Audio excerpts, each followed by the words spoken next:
Hello and good morning, everyone. You're welcome once again to my YouTube channel. It's your girl Minette, aka Miminel, and this right here is Miminel's Diary Realities and Perceptions. What I think, what you think, the reality of what is, and the way forward. I'm so excited with the engagements we've been getting lately on our pages. I want to say a very big thank you to everyone who just joined in, and I want to assure you you are in the right place. Thank you so much for joining us, and you won't regret it. So today we're going to be introducing our new series. A big announcement was done to that effect, and we've been talking about sad realities. And you're all welcome to episode 1 of Sad Realities. We're simply talking about all the things we learned about life using the hard way, all the things we thought we knew were going to work for us. But out of experience, we discovered that our perceptions were a bit faulty. And our very first topic for today is skills versus education. I'm sure a lot of us have a lot to say on this topic. Please drop your views in the comment section, and don't forget to like, share, and subscribe if this is your first time coming across my videos. So without further ado, let's get into the topic for the day, and we are simply going to start by defining what education and skills mean versus the comparison of both. So skills can simply be defined as a set of qualities a person gains after undergoing training, while education, on the other hand, has to do with a knowledge-based matter. So while education will help you to understand all concepts, it's impactful if we do them practically. This is to say that education will help you to gain a certain level of knowing, while skills, on the other hand, will add to the confidence of your knowing about a particular thing. The world is evolving, and people need to learn to adapt their skills and knowledge to the changing market. This explains why in a contemporary society, acquiring the relevant skills is more important than a degree. It doesn't matter if it is a soft skill or a hard skill, it's applicable in all situations, be it in a job, in an industry, or any situation. And this is the part where I feel like was omitted in our growing up days. It's so frustrating to see how much graduates are struggling out there, out of school, the trauma of not being able to secure a desired job or a good paying job to meet up with your bills after spending so much time, effort, and years trying to acquire this degree, and you don't seem to find a job which is deserving of that degree. I could feel so much pain. I remember my days when I just graduated from school. I was so excited after acquiring an honors, a first class degree, and I felt like that was it for me. I felt like it was going to be everything for me. But I've lost count over the years of how many applications I've written. I've lost count of the number of interviews I've attended. And worst case scenarios, some interviews when I get in, I'm told I'm overqualified for a job. And I keep asking myself, how do I get the necessary experience I need?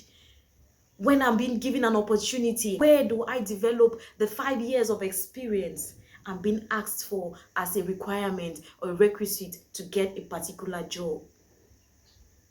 I remember being broken so many times. The few years I left school, I would call my parents. I would be in serious tears out of frustration because things were not going the way I had planned for myself.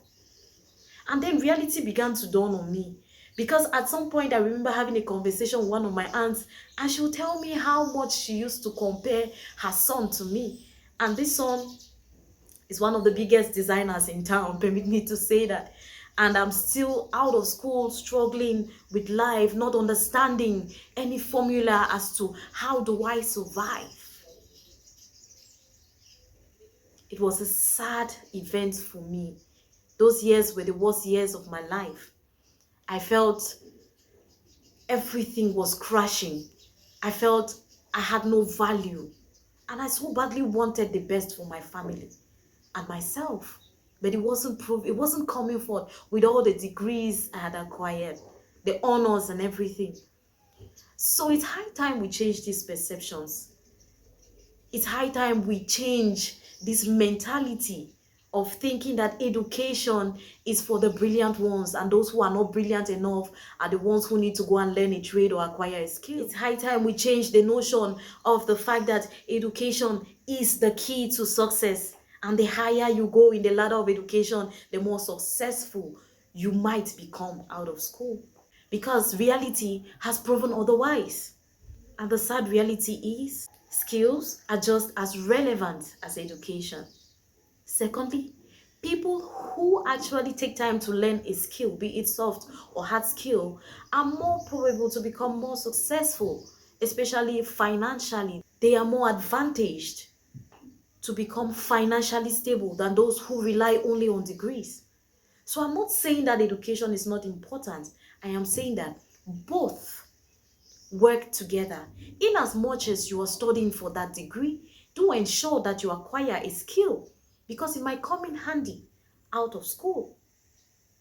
It was only after I had gone through life and experienced it differently, then I began to accept with the notion that people usually say the brilliant ones do not usually do so well out of school, and those who are not so brilliant in school eventually find a way out of life. It's true. Life has no formula. It's not a set of arithmetics that if you put X versus Y together, you're going to just go through it. No, you can't be able to find X in real life. I'm sorry to say that, but it's a sad reality. So in as much as you're focused on getting that degree, do ensure that you get a soft skill. Because most times, the degrees can only land you a job, and the salaries in most cases are not able to meet up with the commitments. And so you find out that you are compelled to get a second source of income. In other cases, most people with these degrees leave school and eventually become employees to the ones who were being mocked of not being brilliant enough to go through school and had to learn a trade. Most people become employees to uneducated bosses. And sometimes, most graduates leave school and return back to learning a skill after they must have applied for jobs to no avail. To me, the role of skills should not be sidelined. It should be side-by-side education, because it also plays a vital role. It adds value to the knowledge you may have acquired.